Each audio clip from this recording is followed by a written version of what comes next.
na verdade, né, o Carlos Miguel pegou tantas bolas impossíveis nos 2 últimos jogos, Atlético Goianiense e São Paulo, que você fala: "Putz, será?", mas não dava, não dava, ele acertou ali a gaveta. O goleiro é uma das questões, mas acho que é simbólica, né, essa situação toda. Se você pensar, é mais ou menos que nem a questão do técnico. Sai o Cássio, o Carlos Miguel, vai vir o terceiro. Sai o Mano, sai o Antônio Oliveira, vai vir o terceiro. Não é, o problema do Corinthians não é exatamente nem o banco, né, o técnico, e nem o goleiro. É um time em que a bagunça, todo o caos todo transborda para o campo, assim como o Vasco. E essa esperança de janela, de fato, o Corinthians também arriscou com essa direção fazer uma reformulação que eu achava necessária, mas precisa ter alguns critérios, né? Então, praticamente é um outro time em relação ao ano passado, incluindo o goleiro, né? Poucos jogadores continuaram, entre os quais o Yuri Alberto, pouquíssimos, né? Então, existe um desentrosamento, existe a falta de conhecimento do clube para lidar com essa situação. Então, hoje o Corinthians tem um presidente inexperiente, não tem exatamente um diretor de futebol estatutário, tem um técnico inexperiente, tem um grupo de jogadores inexperientes para lidar com uma situação delicada.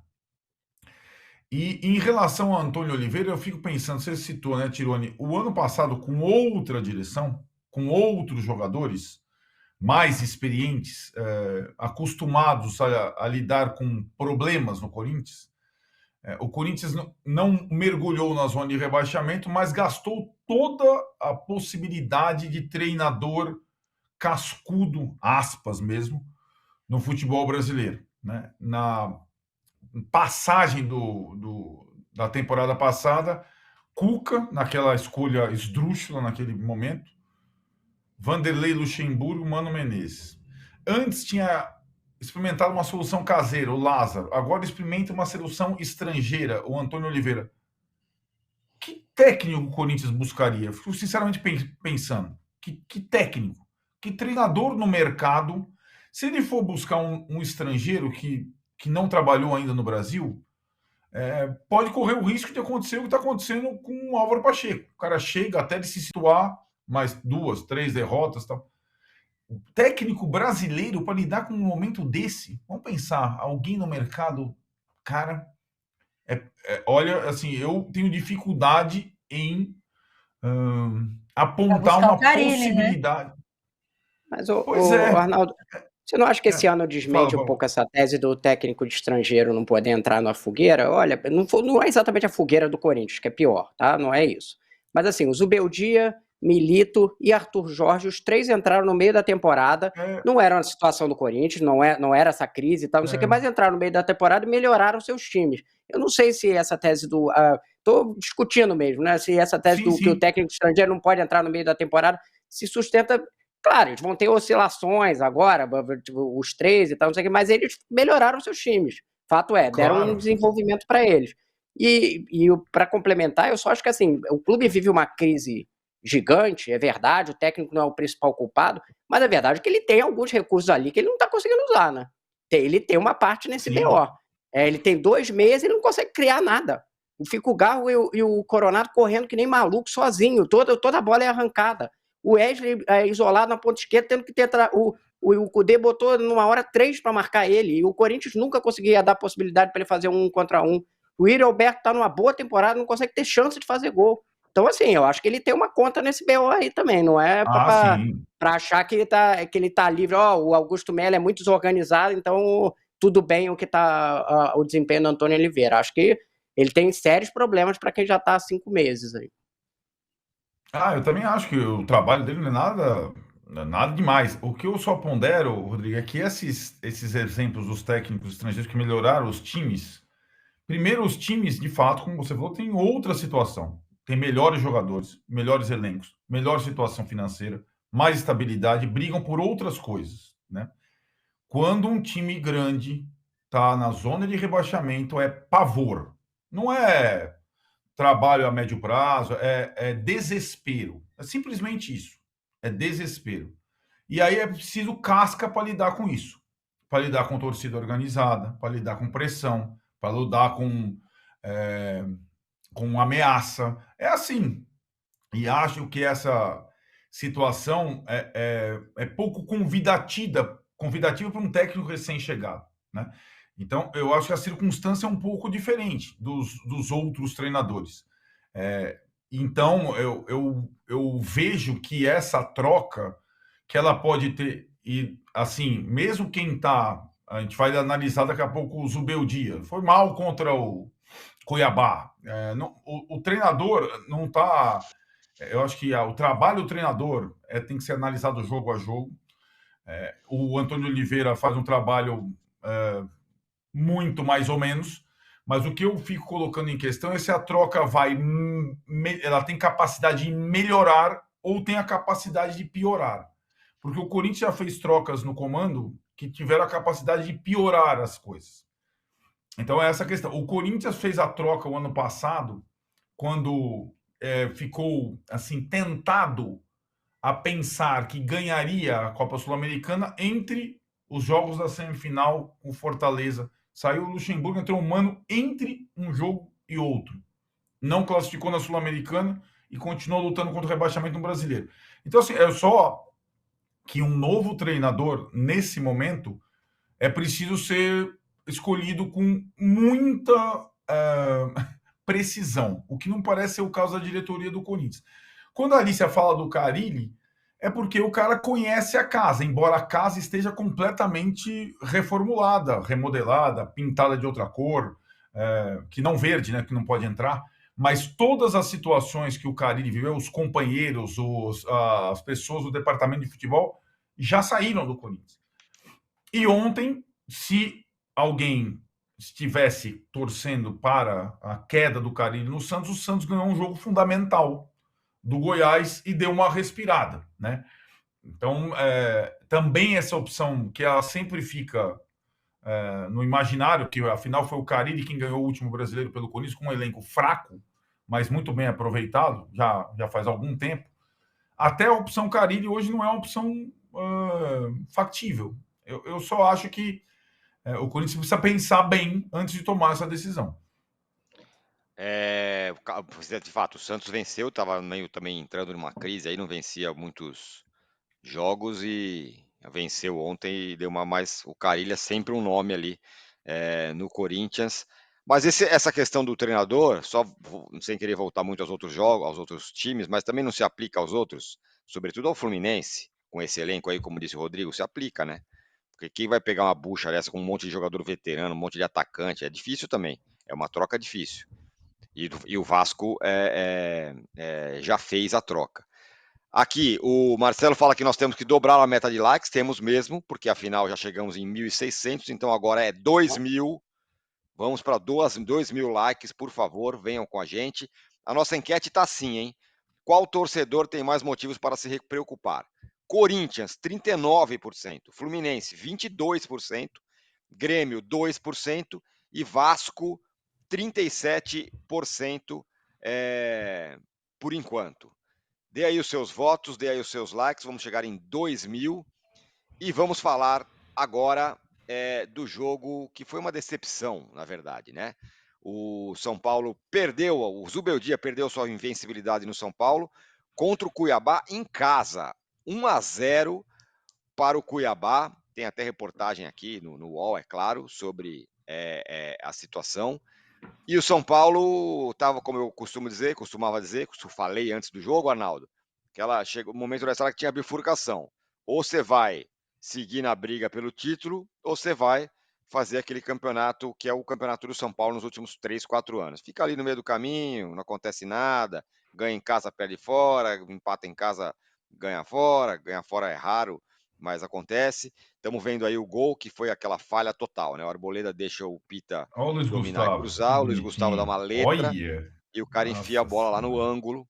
1-0, um golaço, inclusive, um chutaço aos 35 do segundo tempo, com pouca torcida, enfim, uma coleção de coisas erradas e o torcedor São Paulino está bem decepcionado hoje, né? Porque parece que já vê o Campeonato Brasileiro uma fotografia dos últimos anos, campeonato completamente sem graça para o São Paulo. Bom, vamos lá. Primeiro que A ver esse 10ª gol me rodada, lembra você um já está pouco. falando isso, Tironi? É Que porque é mais ou o menos São assim Paulo que já está longe Não, é do porque o o retrato campeonato dos todo últimos embolado, anos. cheio de gente lá na frente, ninguém disparou, você já acha que o São Paulo está fora na 10ª Porque rodada. os últimos anos foram exatamente assim. Nessa rodada, o São Paulo tem um jogo mais ou menos lá que vai mal, e a partir daí vira para as Copas e não ganha mais de ninguém, vem fora, faz um campeonato médio, como foi ano passado, por exemplo, no retrasado. O retrasado até brigou para não cair. Mas diga lá, Arnaldo. Não, aí que tá, o brigou para não cair do São Paulo não é o brigou para não cair, né? Também.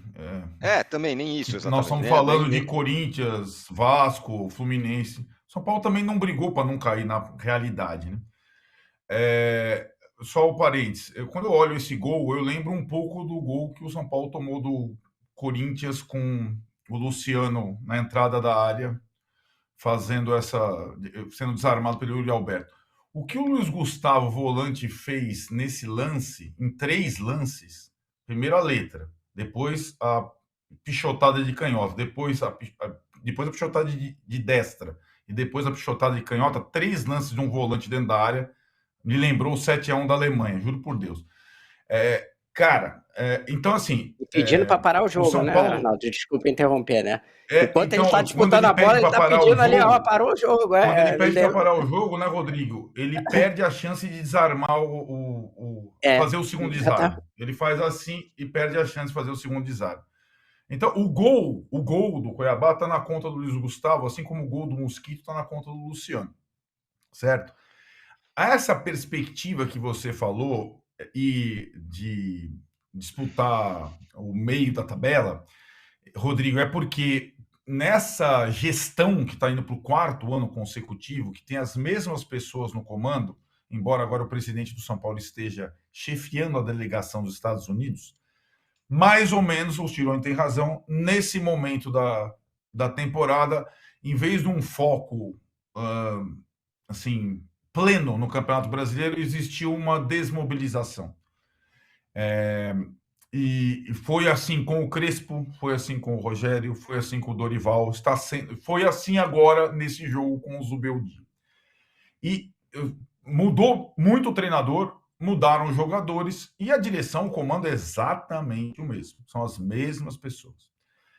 E aí eu acho que essa sinalização do aumento do preço dos ingressos, o Morumbi vazio, hoje o Morumbi vazio com 33 mil pessoas. Sim, hoje o São Paulo já jogou para 3 mil pessoas na época do Tele e tal. Mas hoje 33 mil pessoas é um Morumbi vazio. E acho que é simbólico. O ato da direção em aumentar o preço dos ingressos nesse momento do campeonato é um ato de desmobilização institucional. O ato do presidente do São Paulo, no dia do jogo com o Cuiabá, estar no aeroporto embarcando para os Estados Unidos chefiar a delegação, idem. É um sinal de desmobilização. Que o treinador, recém-chegado, não sabe o que está acontecendo. Ele, treinador, não está desmobilizado. Mas, institucionalmente, o São Paulo não se mobiliza por esse campeonato, que é uma maratona de poucos erros. Ontem, o técnico deu uma cartada que deu errado, né? Que era poupar alguns jogadores e lançá-los na segunda etapa, sobretudo o Lucas. O Luiz Gustavo, que a gente viu aí em ação, e o Rodrigo Nestor. O primeiro tempo do São Paulo sem os 3 foi ruim. Os 3 entraram aos 15 do segundo tempo muito mal. O Nestor muito mal, o Lucas muito mal, e o Gustavo, que não vinha mal, entregou o gol. Então a estratégia do treinador deu completamente errado. E o São Paulo, em termos individuais, foi uma catástrofe. Ninguém jogou bem. Aí tem uma questão que é o adversário do São Paulo, que vem crescendo. O São Paulo só ganhou do Cuiabá uma vez na história. Gol do Nicão. É um adversário meio... E também é um adversário comum nessas 3 últimas temporadas. São as 3 últimas temporadas do Cuiabá. O Cuiabá não muda. Quem muda é o São Paulo. O Cuiabá é um time essencialmente jovem, físico, de choque. E o São Paulo ou forma time para jogar contra esses times ou vai ficar no meio da tabela. Por exemplo, como joga hoje o Botafogo, é como joga o Palmeiras. O futebol hoje é essencialmente físico. Se o São Paulo quiser formar um time de veteranos, ele vai ficar mais para Fluminense do que para Botafogo, certo? E o São Paulo está investindo cada vez mais em jogadores acima de 30 anos. Isso, o Palmeiras está tentando se livrar desesperadamente de jogadores acima de 30 anos. Esse é o futebol atual, gente. Você pode ter um ou outro acima de 30, talentoso e tal. Porque o que acontece hoje com o São Paulo é o seguinte: os titulares estão extenuados, eles não conseguem competir em partidas consecutivas e os reservas não estão dando conta do recado. Até porque do meio-campo para trás, por conta das lesões e da data FIFA da Copa América, o time está muito desfalcado, não tem muita opção do meio para trás. Então, é esse momento que o Zubeldia enfrenta. Essa possibilidade de foco em Copas, beleza, muito bonito. Só que vai ter um mês a mais só de Brasileirão. Um pouco mais do que isso, só de Brasileirão. E agora o São Paulo tem o jogo com o Vasco, que é um jogo, hostil, né? Para os dois no sábado, né? E acho que o Zubeldia vai ter que mudar. Talvez, se a coisa física está latente, se a defasagem técnica entre titulares e reservas também, talvez ele tenha que, taticamente, fazer alguma modificação. Porque o São Paulo hoje não tem meio campo. O Alisson, que vinha jogando sozinho no meio de campo, está suspenso contra o Vasco. E talvez, eu estou até com a canequinha, viu, Tirone, aqui, ó. 3 zagueiros é vida. Você conhece essa coisa? 3 zagueiros é vida? Conheço. Talvez essa maravilhosa linha de 3, que funciona tão bem em alguns times, possa ser adotada até em termos emergenciais pelo Zubeldia nos próximos jogos. Porque com linha de 4 o time até se defende razoavelmente bem, mas não tem meio e não tem criatividade. E agora é apenas uma derrota em 13 partidas, né? É um cenário diferente, né? O São Paulo conseguiu uma reabilitação, mas essa derrota, assim como aquela no primeiro jogo contra o Fortaleza em casa, na época do Carpini, para quem quer disputar em cima, são praticamente pontos irrecuperáveis. São 6 pontos irrecuperáveis.